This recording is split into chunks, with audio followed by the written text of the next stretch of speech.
யூஸ்வலாக ஒரு coaching centre India பூரா இருக்குது அப்படின்னா நம்ம வந்து ஒரு நேஷ்னல் லெவலாக இந்தியா பூரா ஆஃபீஸ் இருக்கிற ஒரு பிராண்ட் இல்லை. ஸோ எங்கள் பிராண்டு சக்ஸஸ்ஃபுல்லாக இருக்கிறதுக்கான காரணம் என்னென்னா, பெங்களூர்லேயோ டெல்லியிலையோ இருக்கிற ஸ்டூடெண்ட்ஸோட வாழ்க்கை முறை அப்படின்றது மாறும். நிறைய மாணவர்களும் பெற்றோர்களும் எங்கள் பால்சு சக்ஸஸ் அகாடமி ஏன் நம்புகிறாங்க அப்படின்றதுக்கான காரணம் ரொம்ப சிம்பிள். ஒரு பர்சனோட பர்சனாலிட்டியையும் நீங்கள் கொஞ்சம் புரிஞ்சுக்கிட்டு and then you are catering to that NEET அப்படிங்கிறது எனக்கு அந்த ஃபர்ஸ்ட் மீட்டிங்லேயே எனக்கு புரிஞ்சுது. பால்சு சக்ஸஸ் அகாடமி கோச்சிங் இன்ஸ்டியூட்னு தாண்டி என்னோட பர்சனல் டெவலப்மெண்ட்காக நிறைய ஆப்பர்ச்சுனிட்டிஸ் ப்ரொவைட் பண்ணாங்க. இந்த பால்சு அகாடமி மிக திறமையாக என் பொண்ணின் திறமையாக வெளிக்கொண்டு வந்து இன்று ஐஐஎம்ல ஒரு 5 காலேஜ் கிடைத்தது.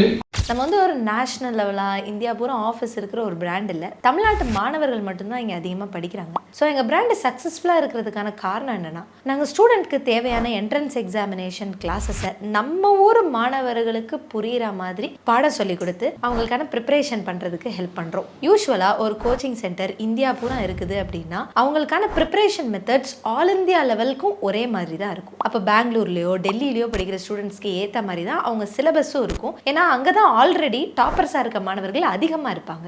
இது ஒரு பெரிய ப்ராப்ளமாக நாங்கள் பார்த்தோம். ஏன்னா பெங்களூர்லேயோ டெல்லியிலையோ இருக்கிற ஸ்டூடெண்ட்ஸோட வாழ்க்கை முறை அப்படின்றது மாறும், எக்ஸ்போஷர் லெவலும் மாறுது. அப்போது பெங்களூரில் சொல்லிக் கொடுக்குற எக்ஸாம்பிளை மதுரையிலையோ கோயம்புத்தூர்லையோ சென்னையிலையோ சொல்ல முடியாது. பிகாஸ் ஏன்னா ஸ்டூடெண்ட்ஸால் கனெக்ட் பண்ணவே முடியாது. ஸோ எங்களுக்கு கிளாஸ் எடுக்கிற ஃபேக்கல்ட்டிஸோ மெட்டீரியல்ஸோ எக்ஸாம்பிள்ஸோ நம்ம ஊர் ஸ்டூடெண்ட்ஸுக்கு புரிஞ்சா மாதிரி அவங்கள டாப் காலேஜஸ்க்கு அனுப்புறதுக்கு ஏற்ற மாதிரி ஹெல்ப் பண்ணி கொடுக்குறதுன்றது பால்சூஸில் தான். என்ஐடி ட்ரிச்சி மாதிரியான பெரிய காலேஜஸில் படித்து எங்ககிட்ட ட்ரெயின் பண்ணி ஐஎம் போன ஸ்டூடெண்ட்ஸும் இருக்காங்க.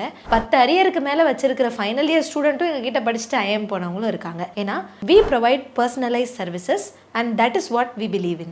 அண்ட் இங்கே கிடைச்ச mentors பால்சு sir, so director and founder அவங்க தான். ஸோ அவங்க எனக்கு வந்து பார்த்தீங்க அப்படின்னா நிறையவே வந்து எனக்கு மாக் டெஸ்ட் எடுக்கிறப்போ அனாலிசிஸ்க்கு நிறைய ஹெல்ப் பண்ணியிருக்காங்க. குரூப் டிஸ்கஷன் நல்லா இருக்கும், ரொம்ப நல்லா இருக்கும். டெய்லி வைப்பாங்க. பர்சனலாக சாப்பிட்டப்போ என்ன வேணாலும் நாங்கள் கேட்டுக்கலாம். அங்கே இருக்க அலுமினைஸ் என்னோட ஜேர்னியில் எனக்கு ஒவ்வொரு ஸ்டெப்லையும் எனக்கு கைடன்ஸ் கொடுத்துக்கிட்டே இருந்தாங்க. இது தாண்டி என்னோட ப்ரொஃபைலை பில்ட் பண்ணுறதுக்குமே நான் என்னோட இன்டர்ன்ஷிப்பையுமே பால்சு சக்ஸஸ் அகாடமியில் தான் பண்ணேன். ஒரு MBA என்ட்ரன்ஸ் எக்ஸாமில் ஒரு CLAT ஆஸ்பிரண்ட்டுக்கு ஒரு A to Z என்னெல்லாம் தேவையோ அது நம்ம பால்சு சக்ஸஸ் அகாடமி கிடச்சிச்சு. Thank you பால்சு success academy.